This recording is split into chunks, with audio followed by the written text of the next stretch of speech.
Leviticus 5. If anyone sins because they do not speak up when they are here public charge to testify regarding something they have seen or learned about, they will be held responsible. If anyone becomes aware that they are guilty, if they unwillingly touch anything ceremonially unclean, whether the carcass of an unclean animal, wild or domestic, or of any unclean creature that moves along the ground, and they are unaware that they have become unclean, but then they come to realize their guilt, or they touch human uncleanness, anything that would make them unclean, even though they are unaware of it, but they learn of it and realize their guilt, or anyone thoughtlessly take an oath to do anything, whether good or evil, in any manner one might carelessly swear about, even though they are unaware of it, but then they learn of it and realize their guilt. When anyone becomes aware that they are guilty in any of these matters, they must confess in what way they have sinned. As a penalty for the sin they have committed, they must bring to the Lord a female lamb or goat from the flock that has a sin offering, and the priest shall make atonement for them for the sin. Anyone who cannot afford to bring 2 doves or 2 young pigeons to the Lord is a penalty for their sin, one for a sin offering and the other for burnt offering. They are to bring them to the priest, who shall first offer the one for sin offering. He is to wring its head from its neck, not dividing it completely, and is to splash some of the blood of the sin offering against the side of the altar. The rest of the blood must be drained out from the base of the altar as a sin offering.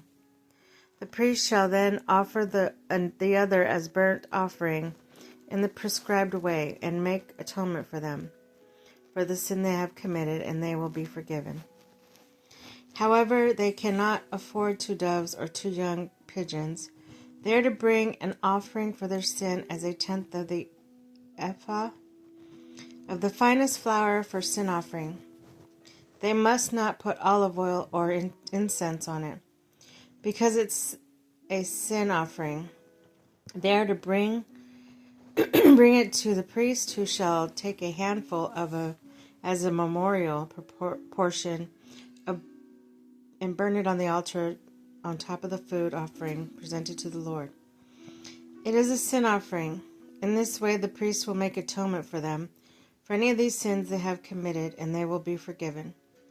The rest of the offering will belong to the priest in case of the grain offering, the guilt offering.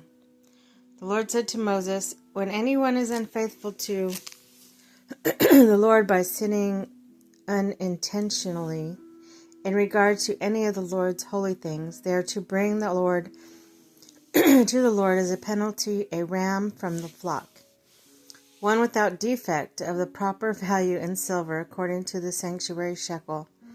It is a guilt offering. They must make a restitution for what they have failed to do regarding the holy things, paying an additional penalty of 1/5 of its value, and give it all to the priest. The priest will make atonement for them with a ram as a guilt offering, and they will be forgiven.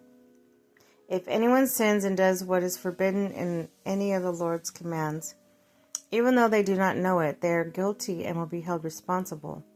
They are to bring the priest as a guilt offering a ram from the flock, one without defect or the proper value.